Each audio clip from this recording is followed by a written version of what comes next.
Yo, Rena. Hello, hello. All right, welcome back to a free association conversation with Rena Bauman and myself, Dr. Bach Ho. We are both organic intelligence coaches. We help people reduce suffering and build capacity to handle more in life more easily using the protocols of organic intelligence. Rena Bauman is the second best organic intelligence coach in the world. In our live stream free association conversations, we're aiming at both people who are new to organic intelligence and who know some of its basics. We try to find the balance. And today we're kicking off with, sorry if that joke made you uncomfortable. We're kicking off with does feeling worse actually help people feel better? You hear that common saying, you have to feel worse before you feel better, or to feel better, you have to feel worse first. And actually, Rena, you were telling me that you had a recent client consultation in which this question came up, and I invite you to talk about that. But you can say do other stuff if you want first. But that's my invitation. Yeah. Sure, sure.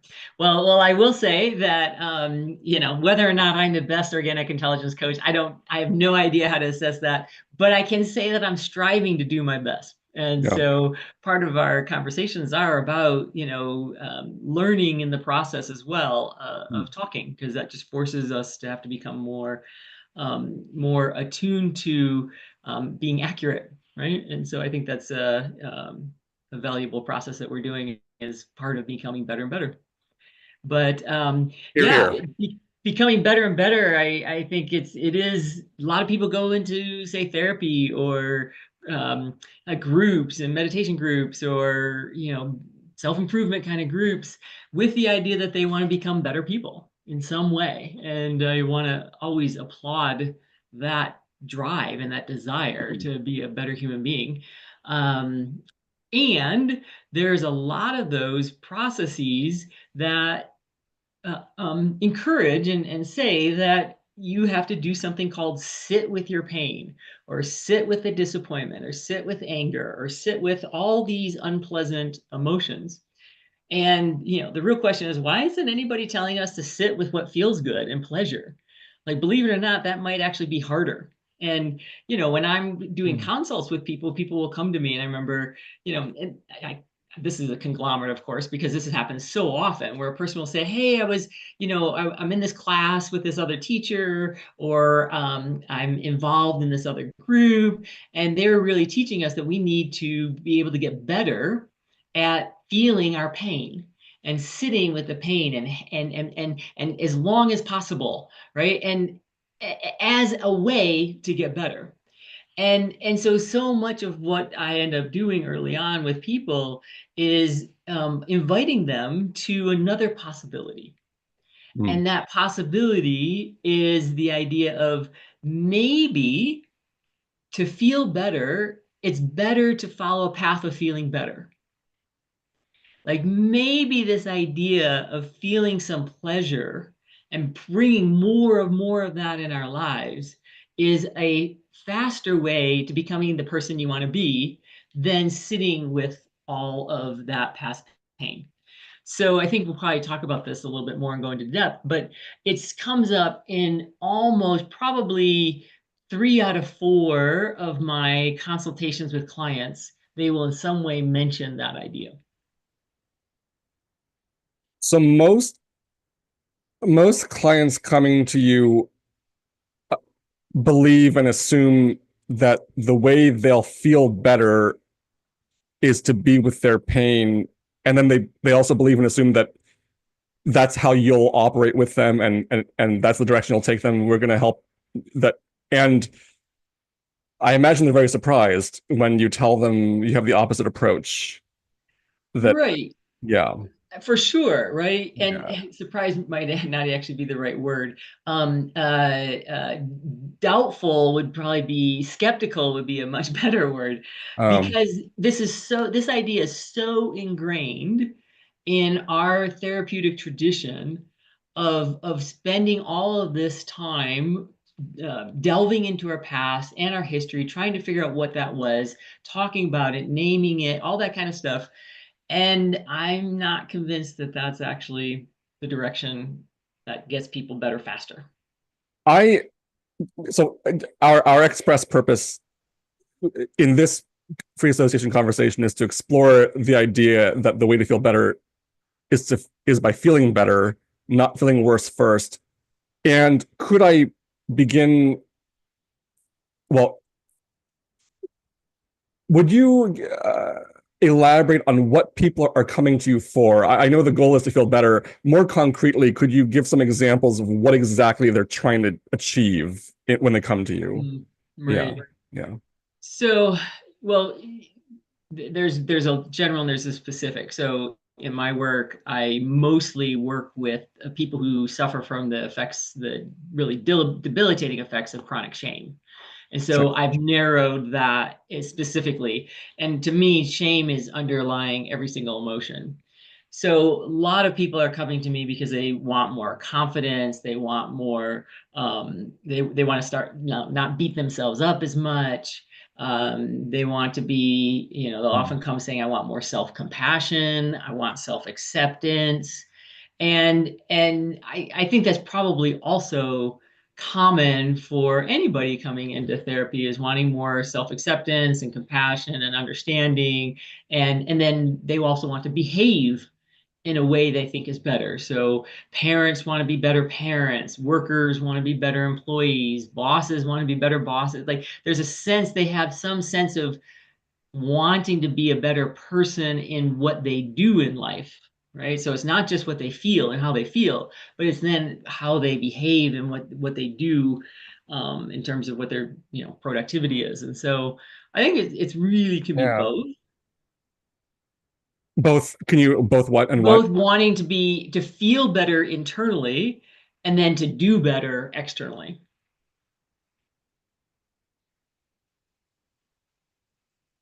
I actually, this past week, shame came up.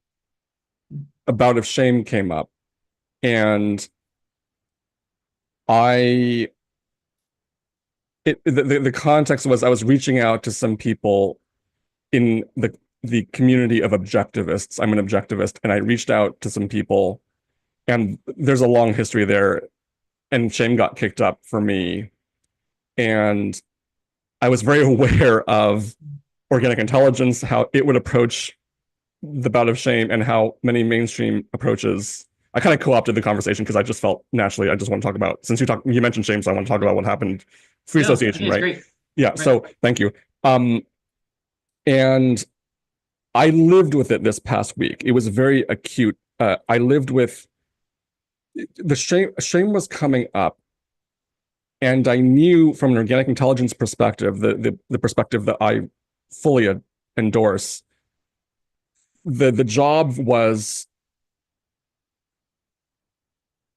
not to try to dive into it, and instead, at the same time, not to try to fight it in an aggressive way.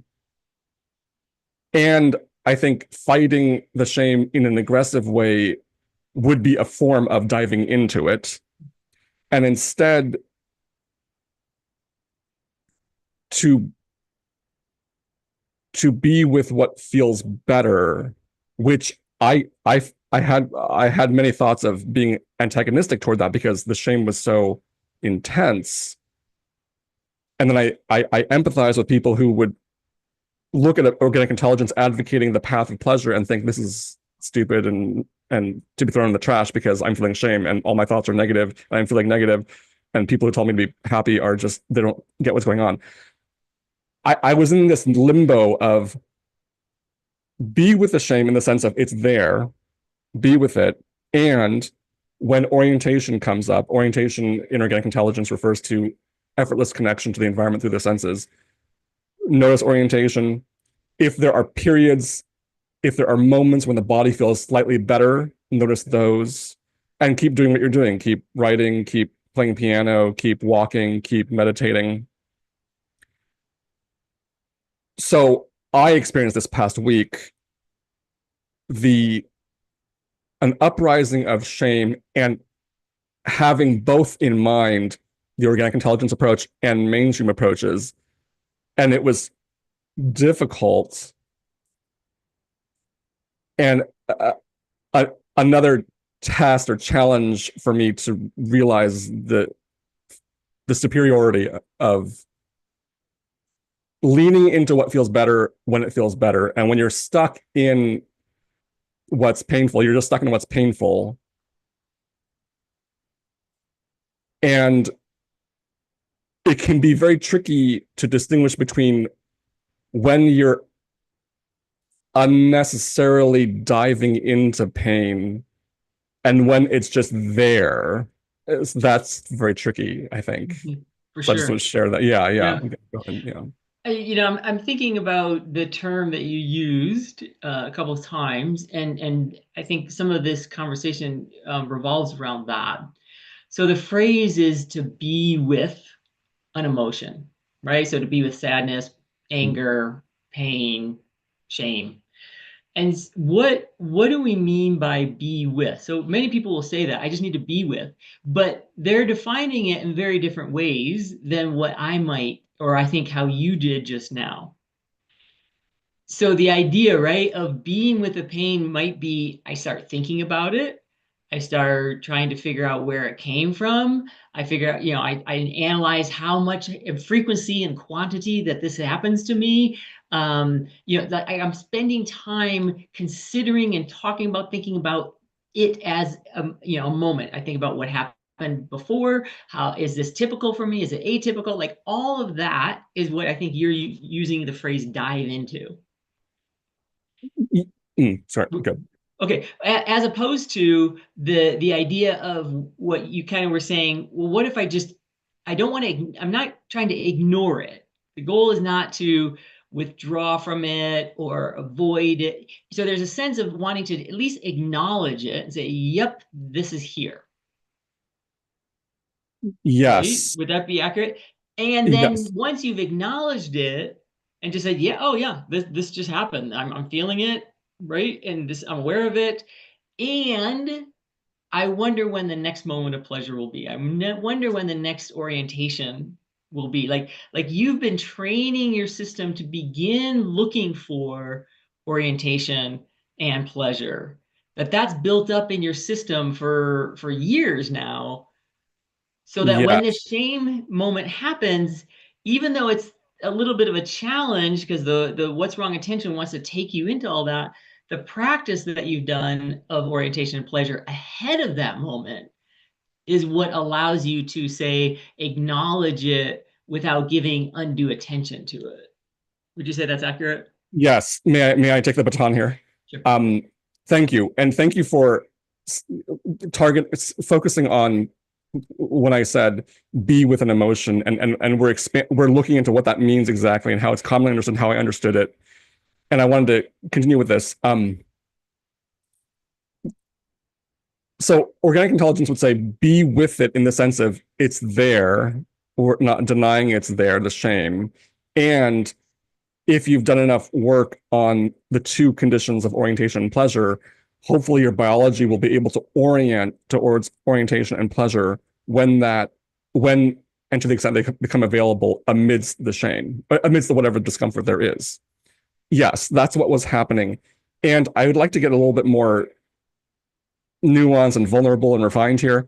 So part of pleasure, what organic intelligence means by pleasure could get some time. One aspect is follow what is interesting or curious or meaningful. And I think what is tricky there is that could have a negative valence sometimes. Let me just give some examples of what I was. So I'm in process. I don't have my full thought, but during the period during the last week when I was reaching out to certain objectivists, and objectivism is the philosophy of Ayn Rand. I'm an objectivist. I subscribe to it, and I have a history with certain objectivists that's painful. Now, certain thoughts were coming up, during the shame. Does this feel right to track to keep going with? Yeah. Sure. So certain thoughts were coming up, like there are some objectivists who dislike me and may have a negative evaluation of me due to certain things in the past.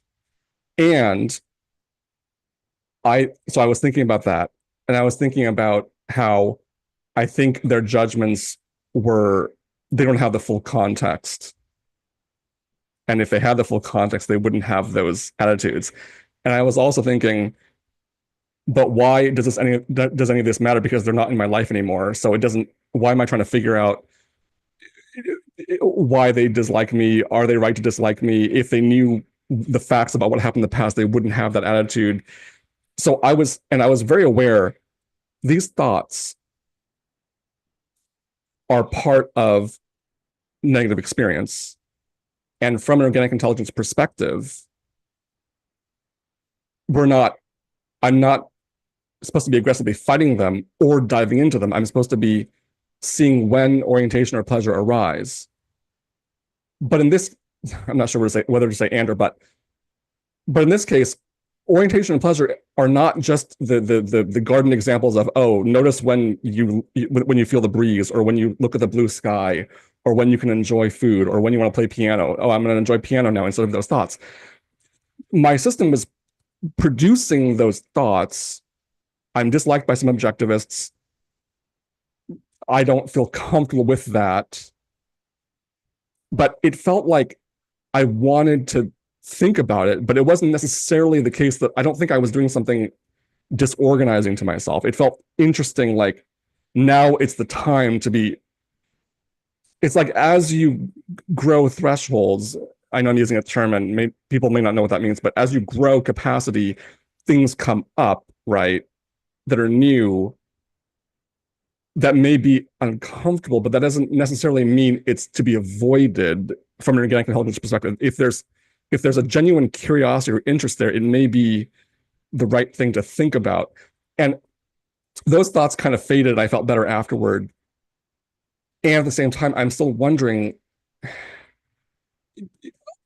I think it can be very tricky to figure out when you're just circling a drain, or being stuck in fixation and in with negative thoughts and negative feelings, and when there's a curiosity about it, and it's not just to be automatically regarded as what to orient away from when the breeze comes at you, or when the smell of a hamburger, or when you feel like playing piano. Hopefully that's clear. Yeah. Yeah, yeah. And I think maybe to bring some clarity to your example, you you talked about how this there were these thoughts that occurred, right? That felt they were kind of shame inducing. So you felt some kind of, felt an emotion, which is going to be a combination of thoughts and body sensations. Yeah. And then you had a kind of a either an and moment or a but moment, like, and they don't know the full context. And so if you think about that thought, oh, these people don't know the full context, and if they did know the context, they would have a different opinion of me. That thought was better than, more pleasurable than the initial thought, Mm, right? And mm, so because of that, not only was that thought, there's some curiosity and interest there, it in and itself was a more pleasurable thought, or a less bad thought than the what came in. And that's going to be a combination of images, sensations, thoughts, like all at once, right? What came in um, was what led to the feeling that you described as shame. But these new thoughts that you had were an improvement, right?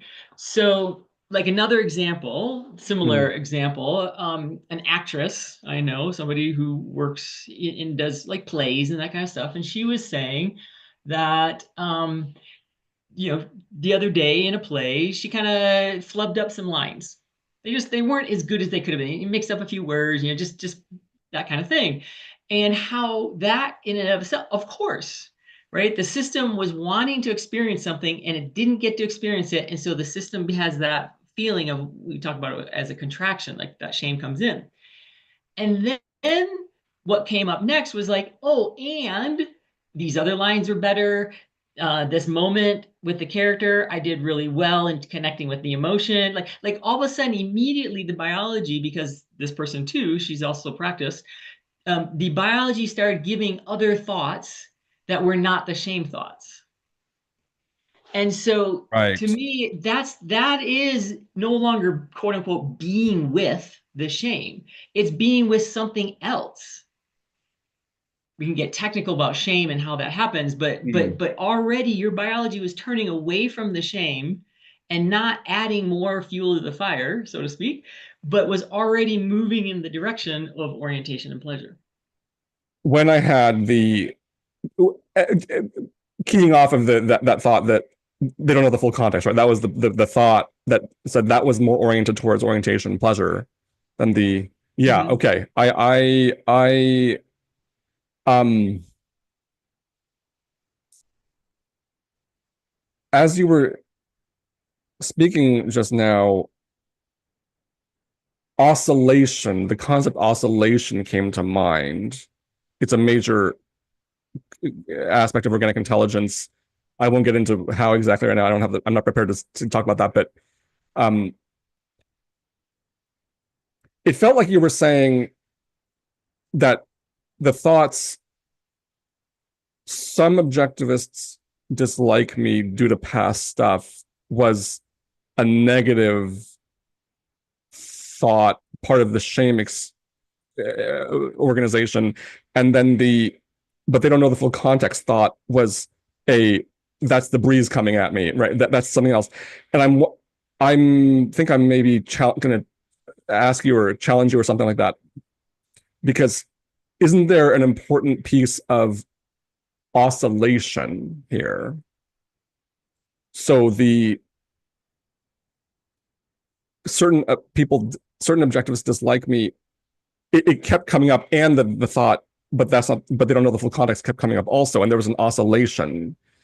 And isn't the oscillation desirable, not an orientation towards the less negative thought or the positive thought, which is the full context, but that could it be organizing or desirable for there to be both the thought that they don't know the full context and these objectivists have a negative view of me. Right. I would Yeah. say that what was now the executive statement, but that statement of these objectives have a negative view of me, that may or may not, I don't know, be just reality. That's not what the shame was about, Oh, right? can I just quickly interrupt you?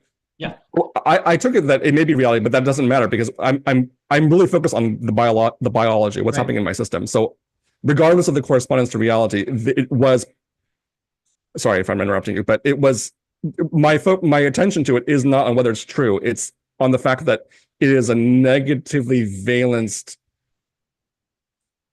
aspect of internal experience that's oscillating with others, and I'm wondering about whether it's the entirety that's organizing. But please, okay, continue. Sorry. Well, yeah. So so if I understand your question is Yeah. right, is you're asking, is oscillation in and of itself more organizing? If oscillation is just happening, is that more organizing? I'm yes, and in real time, I'm still exploring what I'm trying to ask you. So Okay. Right. there's something about I don't think we're saying the way to feel better is to feel. This is a really vulnerable free association because I'm thinking at the same time. But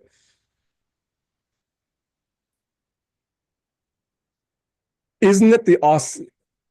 Could it be a positive thing from an organic intelligence perspective, not just a mainstream perspective, to have these painful dings of these negative thoughts if they're in oscillation? That's my Question. yeah, but yeah, that's where I am right now. Yeah. Right. So Mm, again, it's the question is because oscillations can have a trend down, yeah. oscillations can have a trend up. So yes, the system is oscillating. It's oscillating between activation, deactivation. The question is whether or not that is happening in a way that allows capacity to grow eventually, right? And that has Yes. to do with what you started to bring up in terms of thresholds and that kind of stuff. And we can talk about that again, at another time. But I think what's important here, if we go back to our original question, is do we want to encourage or discourage diving into or getting more into the negatively balanced experience? Or do we want to um, train ourselves in our biology to turn, to not focus on that and tune towards or attune towards that which is Yes. more, orientation and pleasure, because that will lead to the system growing more easily than the system growing in the state of, wrestling with these painful things. May I interrupt? So yes, and two thoughts. First, this shame experience I had this past week was overall in a positively valence container because in general I was oriented to pleasure. So whatever was coming up, even though it was painful, was within that container, and that's a distinctive fundamental feature of organic intelligence is that it says you want the container of orientation and pleasure within which to have your experiences. So let's get back to fundamentals. That's one point. The, the second point I want to make is that this shame experience came out of increased capacity, I think, because I reached out to certain objectivists as part of a calculated career move, like as part of forward direction in life. So I reached out, and then I felt the shame. So it was not as though I've been struggling with this shame. I've been crippled by the shame for 20 years, and I continue to feel crippled by the shame. And all I think about is my shame. It's that I was writing well in life, and then the next step in the career is this. So I'm going to send these messages, and then something came up. It was the shame, and it was contained within orientation and pleasure. So if uh, so, this shame experience, the wider context is orientation and pleasure, and at, arising within a trajectory of moving forward in life. And that's fundamentally different from someone who's fixated on it as their norm, and where there's little to no orientation or pleasure in the surround. Yeah. Absolutely. Okay. Yeah. Like you've just explained without using these words the difference between like a shame episode, which is a state that happens within the larger container, and that larger container would be more like the trait. And so somebody might have chronic shame, and that is like you're describing, their whole state is oriented around what we call shame, and it's usually going to have a lot of mixture of other things in with it. So the difference between a state, a one-time episode that's within this container that can hold it, that's going to lead to very different results. And that wasn't a moment where you're seeking after that. Like you didn't go to therapy and go, Yeah. oh, I know I have these shame things. Now let me look for all the moments in the past few weeks where I felt shame. That would be the idea that people are coming in with, that's how they heal themselves, is we go back to each one of these past moments where they had this unpleasant, negatively balanced Yeah. experience, Yeah. and we talk about it and hash through it.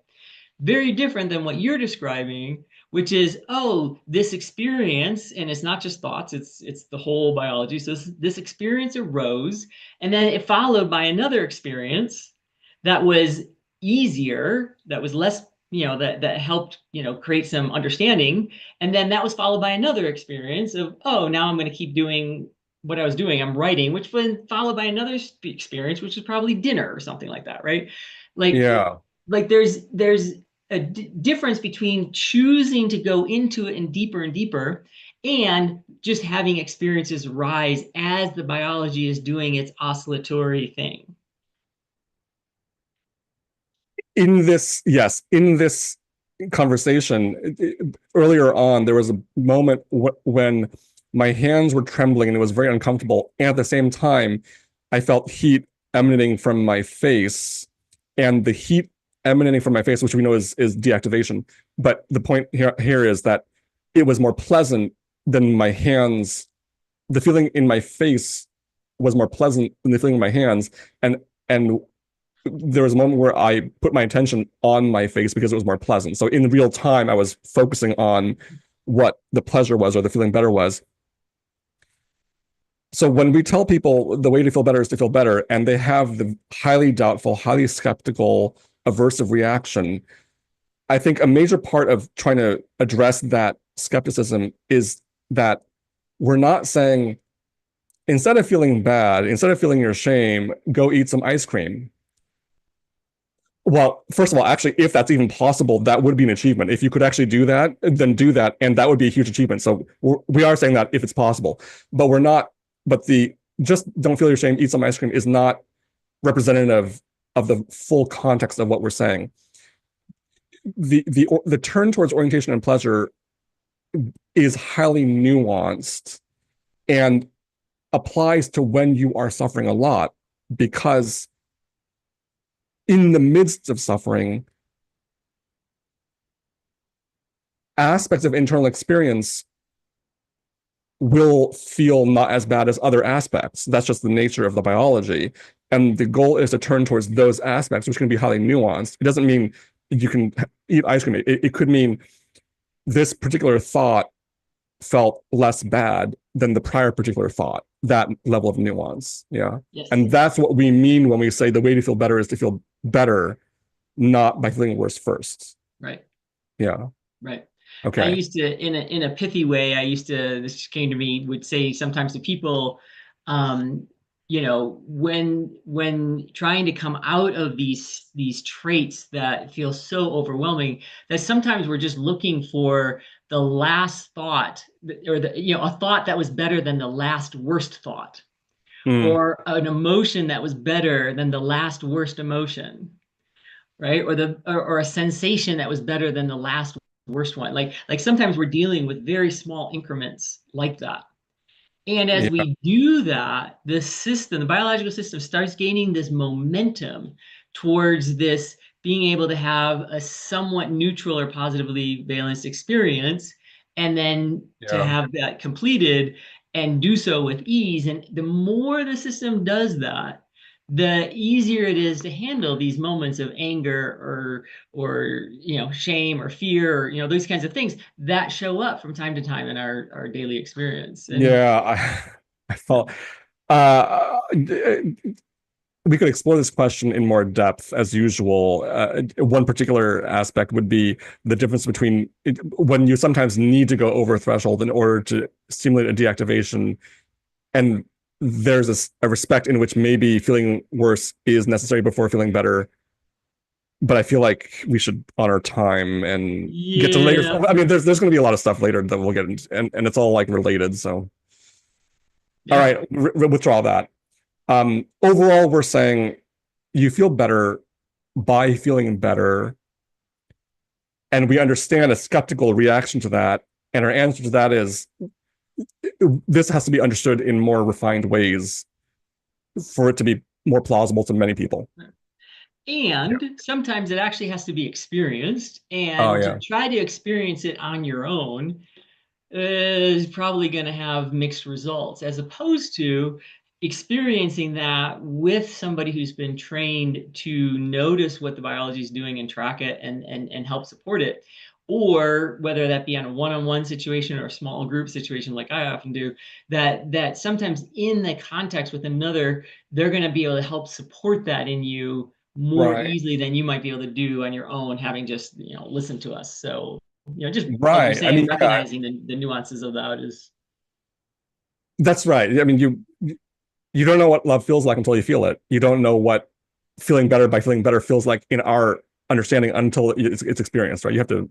yeah, no, What does salt taste like? You have to taste it. What does sugar taste like? You have to taste it, right? So, yeah. wow. Okay, there's a lot. All right, thank you, viewers, for listening, and I look forward to more conversations.